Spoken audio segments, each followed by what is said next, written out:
Fatima Shirazi homemade product इस्तेमाल करने से 1 मंथ में 10 kg तक आप अपना वजन कम कर सकते हैं। सबसे कम दाम में वेट लॉस का तरीका हमारे यहाँ मौजूद है, वो भी no side effect, no diet, no exercise के साथ।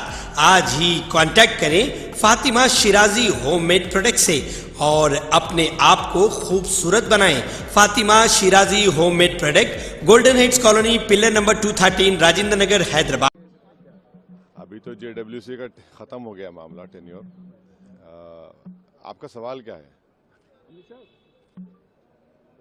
आपने कहा कि JPC का जो रिपोर्ट है उसके अनुसार वक्त पर कंट्रोल होगा, लेकिन हम 1 इंच जमीन नहीं देंगे, चाहे दरगाह हो या मस्जिद। देखिए, जो फाइनल रिपोर्ट दी गई है और जो बीजेपी के एमपीज ने जो अमेंडमेंट्स दिए, जो उनकी न्यूमेरिकल स्ट्रेंथ के ऊपर उन्होंने उसको पास करवा लिया, और अपोजिशन ने जो अमेंडमेंट्स दिए उसको हम लोग पास नहीं करवा सके क्योंकि हमारे पास स्ट्रेंथ नहीं थी।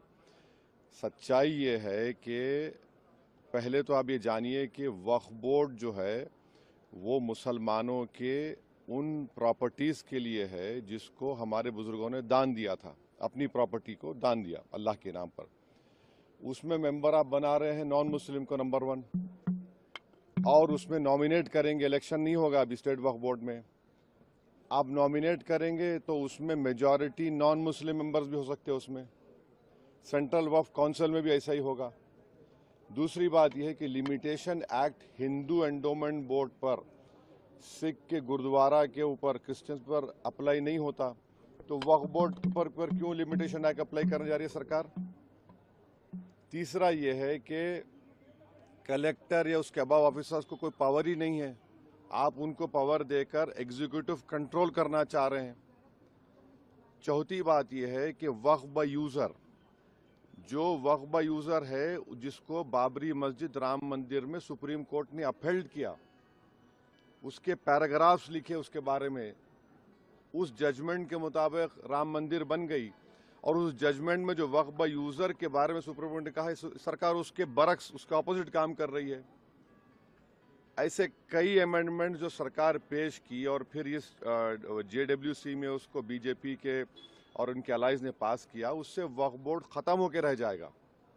ऑन पैरिटी, जब हिंदू एंडोमेंट बोर्ड्स में नॉन हिंदू नहीं बन सकता तो नॉन मुस्लिम कैसे बनेगा? यहाँ पर सिर्फ गुरुद्वारा प्रबंधक कमेटी में सिख ही बन सकता है।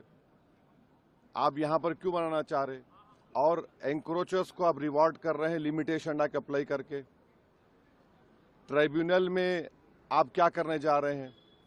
तो ये तमाम चीज़ें, उससे एक ही मकसद है कि जितनी वक्फ प्रॉपर्टीज़ है सरकार उसको छीनना चाह रही है, जिसमें मस्जिद भी है, दरगाह भी है, खानखा भी है, कब्रस्तान भी है। अब ये एक अमेंडमेंट जो इन्होंने अपनी स्ट्रेंथ पर पास करवा लिया, इस फाइनल रिपोर्ट में आप देखिए क्या कहते हैं, वक्फ बाय यूज़र में अगर वो डिस्प्यूटेड प्रॉपर्टी होगी या गवर्नमेंट प्रॉपर्टी होगी तो वक्फ बाय यूज़र नहीं होगा। मैं आपको एक एग्जाम्पल दे रहा हूँ। सच्चर कमेटी जाकर पढ़िए, जिसमें सच्चर कमेटी ने कहा कि दिल्ली में 123 ऐसे प्रॉपर्टीज है जो सरकार के कब्जे में है। ने कहा वक्फ प्रॉपर्टी है, सरकार के कब्जे में, उसकी 2008 में लागत 3000 करोड़ बताई गई। पार्लियामेंट के सामने की मस्जिद को गवर्नमेंट बोलती गवर्नमेंट की है, सामने है ना पार्लियामेंट सामने की, वहां के इमाम साहब MP हैं, उसका कोर्ट में केस चल रहा है, तो सरकार बोली हमारी प्रॉपर्टी हो गई। कैसे होगा बताइए आप? ये ऐसे कई एग्जाम्पल्स दे रहे हैं। आप इवैक्यू प्रॉपर्टी खत्म कर रहे हैं, इवैक्यू प्रॉपर्टी अलग है, इवैक्यू बाय वक्फ अलग है।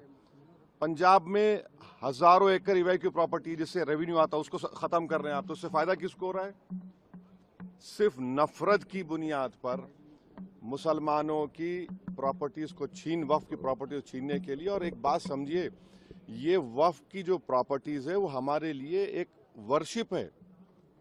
नमाज हम पढ़ते हैं मगर ये भी हमारा एक वर्शिप है, उसको हमको उससे महरूम करना चाह रहे, ये हम इस कह रहे हैं। तो इनका मंशा और मकसद तो वो एक ही है ना, वह प्रॉपर्टीज बचाना नहीं है, छीनना है। सर वो कह रहे हैं कि मुसलमानों को भड़का रहे हैं और आप जगदम्बिका पाल जी ने कहा है कि जो चर्चा हुई उसमें आपने हिस्सा लिया, सभी लोगों ने तो क्या चर्चा? अरे चर्चा, इतना गलत काम जगदम्बिका पाल ने किया, चेयरमैन। वो उनमें इतना पार्लियामेंट्री उनको रूल्स मालूम होना चाहिए। अगर मेरी रिपोर्ट दी गई थी उसके 9 पेजेस को और मुख्तलिफ 8 से 10 पैराग्राफ्स को उन्होंने ब्लैक कर दिया। और रूल पोजीशन ये है, हमने स्पीकर साहब को लेटर भी लिखा, अगर आप किसी मेंबर के डाइसेंट रिपोर्ट को अगर आप उसको इंक्लूड नहीं कर रहे तो आप इन्फॉर्म करना चाहिए, मुझे बताना चाहिए। अब मिसाल के तौर पर ड्राफ्ट रिपोर्ट में पढ़िए, आप लिखा गया कि वो रेकमेंड कर रहे हैं रिपोर्ट में कि ट्राइबल लैंड को वक्फ डिक्लेयर करना नहीं चाहिए। लीगली एक मुसलमान ट्राइबल हो सकता है, और इस पार्लियामेंट में 10 मरतबा के एमपी एक मुस्लिम ट्राइबल थे, सईद साहब लक्षद्वीप के। आप उनसे कहेंगे वक्फ मत करो, इसका असर क्या होगा लक्षद्वीप में? कितने ट्राइबल मुसलमान हैं? आप हम लिख के दिए कि ये लीगली रॉन्ग पोजीशन है आपका, आपने उसको ब्लैकआउट कर दिया। कई चीजें हम जो लिखी फैक्चुअल जो है उसको उसने ब्लैकआउट कर दिया और इन्फॉर्म तक नहीं किया हमको। ऐसे कई अपोजिशन मेंबर्स की रिपोर्ट को ब्लैकआउट कर दिया उन्होंने। तो ये मनमानी क्यों उन्होंने उसमें ना? तो देखिए 391 का रूल है, डायरेक्शन 91 भी हम मानते हैं, मगर आपको तो रीजन बताना चाहिए। फैक्चुअल को आप चीजों को आप उसको ब्लैक कर देते हैं। आपका डिसेंट नोट कितना पेज का था? डिसेंट नोट तो हमारा बहुत लंबा था, जिसमें से कई फैक्चुअल जो चीजें थी इसको चेयरमैन साहब ने अपने पावर्स का very narrow and parochial interpretation लेके ब्लैकआउट कर दिया उसको। फिर हम लेटर लिखे स्पीकर साहब को, अपील किए उनको डायरेक्शन 91(2) में कि सर इसको आप इंक्लूड करिए, इसमें देखिए आप सच्चाई है इसमें पूरा, इसमें कोई गलती नहीं है। अब स्पीकर साहब के पास है वो। साहब लेकिन कुछ तो डाइल्यूट किया गया है। बिल्कुल क्या डाइल्यूट किया गया बताइए? नहीं आप बोलिए डाइल्यूट किया गया, बताइए बोलिए। वक्फ बाय यूजर वाले हम तो आपको एग्जाम्पल दे रहे हैं ना भैया। आप कह रहे हैं डिस्प्यूट होगा गवर्नमेंट प्रॉपर्टी की, डिस्प्यूट के माने आपने लिखे उसमें, डिस्प्यूट कुछ भी हो जाएगा। अच्छा, और एक उसमें बिल में क्या है कि आप वक्फ के मुतवल्ली हैं, मैं जाकर कलेक्टर को बोलता हूं कि भाई ये इनकी प्रॉपर्टी वक्फ की नहीं है, और कलेक्टर जब इंक्वायरी ऑर्डर कर देगा तो जब तक वो वक्फ की प्रॉपर्टी नहीं रहेगी ना उसमें टाइम पीरियड है। अब कलेक्टर इंक्वायरी लेगा, मेरी वक्फ प्रॉपर्टी खत्म हो गई, इंक्वायरी का टाइम लिमिट नहीं है। और कलेक्टर कौन होता है? कलेक्टर गवर्नमेंट अपॉइंट करती नहीं करती, तो ये सेपरेशन ऑफ पावर्स का वायलेशन भी है। कहां से होगा बताइए? यही तो हम बता रहे हैं भाई। ऑन पैरिटी आप इसको क्यों देखिए ना, हिंदू एंडोमेंट बोर्ड्स में, सिखों के गुरुद्वारा में, क्रिश्चियंस में, ये सब चीजें हैं क्या? आप वहां करने वाले हैं क्या? अच्छा, वक्फ फंड आता था 7%, उसको आपने कम कर दिया 5%, और अमेंडमेंट क्या किया? What ever the number government signify है और कम हो जाएगा।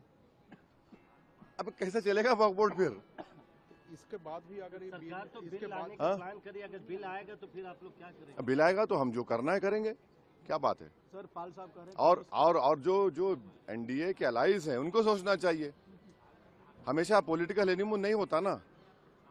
सर आप मुसलमानों को भड़का रहे हैं, ये जगदम्बिका पाल कह रहे हैं क्योंकि आप मेंबर थे जेपीसी के। आपने डिसेंट जेपीसी नहीं है, वो ज्वाइंट वर्किंग कमेटी है, उनको इतना तक नहीं मालूम। जेपीसी बोलते रहते हैं, ज्वाइंट वर्किंग कमेटी है। जेपीसी अगर होती तो उसको इन्वेस्टिगेटिव पावर्स होते, जैसा वन नेशन वन इलेक्शन बनाया गया है। ये ज्वाइंट वर्किंग कमेटी है, बस राग अलाप रहे हैं। जेडब्ल्यूसी है, वो तक नहीं मालूम उनको। Okay, thank you.